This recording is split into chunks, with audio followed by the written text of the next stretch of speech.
નમસ્કાર. તમે ક્યારેય બેલ કર્વ વિશે સાંભળ્યું છે? ના, એ ખાલી ગણિતનો કોઈ ગ્રાફ નથી હો.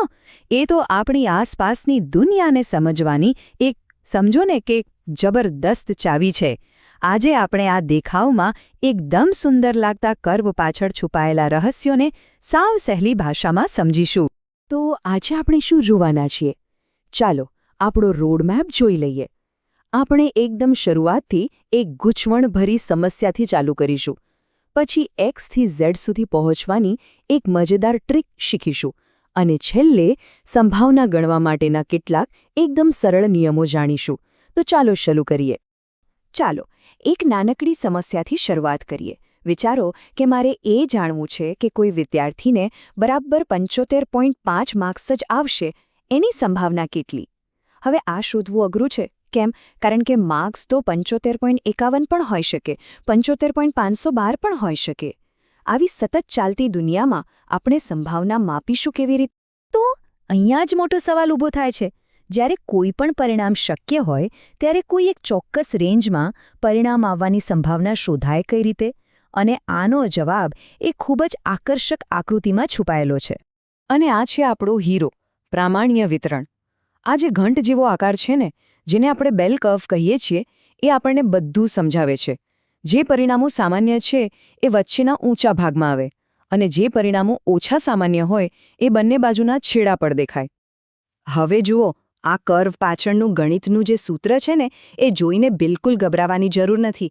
કોને યાદ રાખવું છે આ બધું, સાચું ને? સારી વાત એ છે કે આપણી પાસે એકદમ જબરદસ્ત શોર્ટકટ છે જે આ બધી માથાકૂટને દૂર કરી દેશે. તો પેલો શોર્ટકટ છે શું? એ છે માનકીકરણ, એટલે કે સ્ટેન્ડર્ડાઇઝેશન. આ એક એવી પ્રોસેસ છે જે કોઈ પણ બેલ કર્વને, પછી ભલે વિદ્યાર્થીના માર્ક્સનો હોય કે પછી કોઈ ફેક્ટરીના ઉત્પાદનનો, એને એક યુનિવર્સલ એટલે કે સાર્વત્રિક ભાષામાં ફેરવી નાખે છે. આ પ્રક્રિયા સાવ જાદુ જેવી છે. આપણે કોઈ પણ ડેટા, જેને આપણે X કહીએ, એને લઈએ. હવે એની સરેરાશ અને એનો ફેલાવો ગમે તે હોય, આપણે એને એક સ્ટાન્ડર્ડ Z કર્વમાં બદલી નાખીએ છીએ. આ Z કર્વની ખાસિયત શું? એની સરેરાશ હંમેશા 0 હોય અને એનો ફેલાવો હંમેશા 1. એટલે દુનિયાના કોઈ પણ ડેટાને આપણે એક જ માપદંડ પર લાવી શકીએ. સરખામણી કરવી કેટલી સહેલી થઈ જાય. સારું, તો હવે આ સ્ટેન્ડર્ડ કર્વના કેટલાક ખાસ ગુણધર્મો છે જે આપણને સંભાવના શોધવામાં ખૂબ મદદ કરશે. ચાલો એ રહસ્યો પરથી પડદો ઉઠાવીએ. જો આમાં 2 વાતો ખાસ યાદ રાખવા જેવી છે. પહેલી વાત કે તે Z બરાબર 0 પર, એટલે કે બરાબર વચ્ચેથી એકદમ સપ્રમાણ છે. મતલબ ડાબો અને જમણો ભાગ એકબીજાનો અરીસો જ સમજી લો. અને બીજી સૌથી અગત્યની વાત, આખા કર્વની નીચેનું કુલ ક્ષેત્રફળ હંમેશા 1 હોય છે. હવે આ 1નો મતલબ શું? સિમ્પલ છે, એનો મતલબ છે 100%. આ આખા કર્વની નીચે જેટલી પણ જગ્યા છે એમાં બધી જ શક્યતાઓ આવી ગઈ. એટલે કુલ સંભાવના હંમેશા 1 જ હોય. અને આપણે હમણાં જ વાત કરી કે એ બરાબર વચ્ચેથી સપ્રમાણ છે. એટલે એનો ફાયદો શું? ફાયદો એ કે કેન્દ્રની ડાબી બાજુનો આખો વિસ્તાર 0.5 અને જમણી બાજુનો વિસ્તાર પણ 0.5, અડધું. બસ આટલું સરળ. આનાથી આપણી ગણતરીઓ એકદમ સહેલી બની જશે. ચાલો આખી વાતને એકદમ સહેલા ઉદાહરણથી સમજીએ. અંતરની ગણતરી. આ જેવું છે ને, બસ એવું જ સંભાવનાની ગણતરીમાં પણ થાય છે. આ અંતરની સમસ્યાને સંભાવના તરીકે વિચારો. જો આપણને કુલ અંતર ખબર હોય, એટલે કે આણંદથી અમદાવાદ, અને એમાંથી એક નાનું અંતર પણ ખબર હોય, એટલે કે આણંદથી નડિયાદ, તો બાકીનું અંતર શોધવા શું કરવું પડે? સિમ્પલ, બાદબાકી. સંભાવનામાં પણ બસ આ જ તર્ક કામ કરે છે. તો બસ નિયમ એકદમ સીધો સાદો છે. બાકી રહેલો વિસ્તાર શોધવો હોય તો કુલ વિસ્તારમાંથી નાનો વિસ્તાર બાદ કરી દો. જેમ અંતર માટે એમ જ સંભાવના માટે.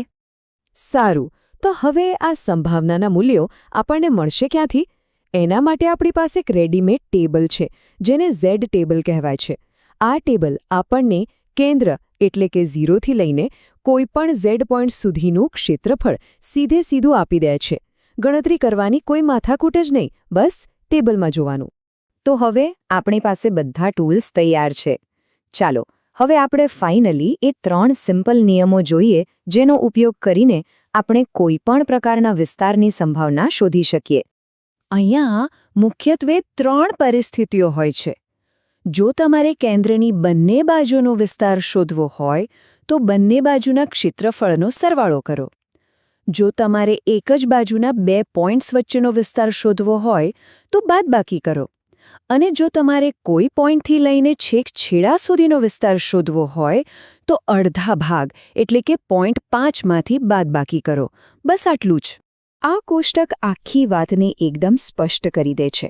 જો તમારા પોઈન્ટ સેન્ટરની આજુબાજુ એટલે કે વિરુદ્ધ દિશામાં હોય તો સરવાળો, જો એક જ સાઈડ પર હોય તો મોટામાંથી નાનું ક્ષેત્રફળ બાદ કરો, અને જો છેડાનો નાનકડો ટુકડો એટલે કે પૂંછડી જેવો ભાગ શોધવો હોય તો 0.5માંથી બાદબાકી.